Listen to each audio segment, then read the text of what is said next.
ধানের শীষের মনোনয়ন না পেয়েও তারেক রহমানের ঘোষিত ৩১ দফা নিয়ে কাজ করে যাচ্ছেন যুবদলের সহ আন্তর্জাতিক বিষয়ক সম্পাদক আর মামুন খান।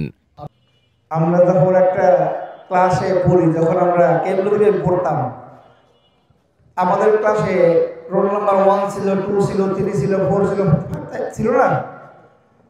তো এখন এই আমরা রাজনীতি করতে আসি, রাজনীতির মাঠে আমরা চাই, আমির চাই, দুলাল ভাই চাইছে, আরো অনেক প্রার্থী ছিল যার যোগ্যতা ছিল, যাদের যোগ্যতা আমার চেয়ে বেশি যোগ্যতা ছিল, আমিও চেয়েছি।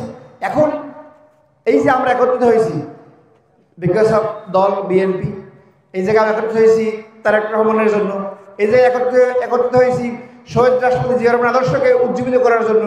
তো সেই জায়গায় দল যেমন তারেক রহমান সেই আমাদেরকে নির্ধারণ করে দিয়েছেন যে আমাদের প্রার্থী জনাব মৌলভী দুলাল ভাই, আমি তার জন্য মন থেকে কাজ করব এবং আমি চাই আমাদের আসনটা বিএনপির পাক। তিনি ৩১ দফা তৃণমূলের সাধারণ নাগরিকদের মাঝে পৌঁছে দিতে মঙ্গলবার রাতে পিরোজপুরের মঠবাড়িয়া উপজেলার বড় মাছুয়া ইউনিয়ন পরিষদ চত্বরে নাগরিক প্রত্যাশা ও বিএনপির ৩১ দফা শীর্ষক পিপলস ডায়ালগ অনুষ্ঠানে আয়োজন করেন। এ সময় ডিজিটাল প্রজেক্টরের মাধ্যমে সাধারণ মানুষদের মাঝে ৪টি পর্বের মাধ্যমে বিএনপির প্রতিষ্ঠাতা জিয়াউর রহমানের শাসনামল কেমন ছিল তা প্রচার করা হয়। এ অনুষ্ঠানে অংশগ্রহণ করেছেন সমাজের সর্বস্তরের মানুষ। ৩১ দফায় মানুষের জীবনে যা যা প্রয়োজন, রাষ্ট্রের যা যা প্রয়োজন সবই আছে। তো আমরা অনেক সময় দেখা যায় যে ৩১ দফা নিয়ে আমরা লিফলেট বিতরণ করি, তাতে কি হয়, আমাদের এই যে বাপসা অনেক আছে যে তারা ওইটা পড়ার মতো সময় হয় না।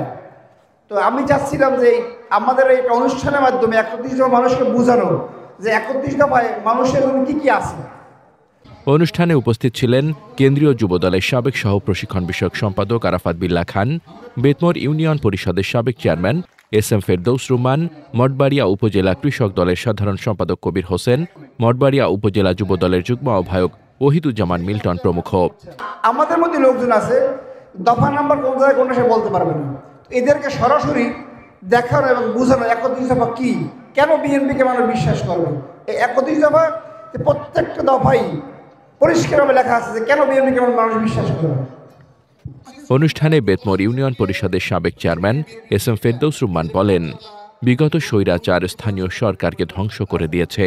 বিএনপি ক্ষমতায় আসলে আমার প্রত্যাশা থাকবে যেন স্থানীয় সরকারকে পুনরায় শক্তিশালী করা।